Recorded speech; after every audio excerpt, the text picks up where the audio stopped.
Welcome to Nasdaq Trade Talks. I'm Jill Malandrino, global markets reporter at Nasdaq. Joining us for this segment, we have Michael Normyle. He's a U.S. economist at Nasdaq to discuss why data could potentially indicate that inflation is coming in a bit here. Michael, it's great to see you. Welcome back to Trade Talks. And before we get into that data, let's take a look at just how CPI print yesterday impacted the markets.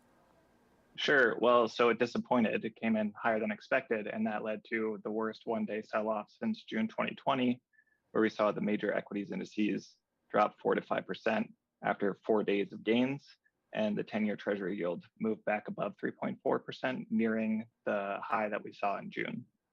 Yeah, and if we take a look, even though the headline inflation number was lower, it's the core that continued to rise, and this is really what spooked the markets. Right. So headline came down to 8.3%, whereas the core rose to 6.3%. And the Fed, they were looking for sequential declines in CPI, and instead we saw headline rise 0.1% month on month, but core rose 0.6% month on month, both of which were higher than they were in July. So that's causing concern that the Fed is going to hike 75 basis points next week, or possibly even more, and that the terminal rate for the Fed funds rate this year could be higher than previously expected, which is bad for valuations. Right. Well, other data suggests, however, that lower inflation could be coming soon to CPI, however.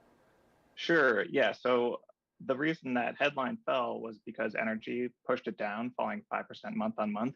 But it was pushed, then the kind of core components were pushed up by housing, new cars, and healthcare. But we do see, the expectation was for them to fall or for core not to rise as much. And that's because we had seen, as you mentioned, signs of disinflation in other measures, like gas prices continue to fall. They're down 37% since the June high. And new cars, they should be expected to fall soon, with inventories growing and used car prices falling, which act as a substitute for new cars, especially if you're looking at, low mileage and recent years cars, used cars. And we've also seen food prices fall for 5 straight months based on the UN's food price index, which is a global measure. But we also see wage growth slowing, which is an important part of food prices in the U.S.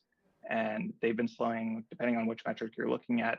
Wage growth has been slowing at least since March. In leisure and hospitality, which is relevant to restaurant inflation, wage growth has halved since December.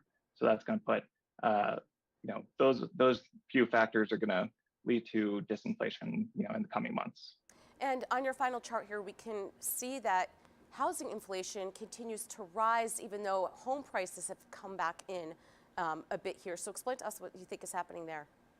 Right. So if you look at the Zillow measures for home prices and for rental prices, they're looking at homes that were sold the month of the data and new leases that were signed the month of the data. And so we're seeing that those have been coming down since earlier this year, but the CPI for housing is still going up. And that's because the CPI for housing samples the whole population. So you're going to have all homeowners and renters in there, not people who just signed a new lease or just bought a house.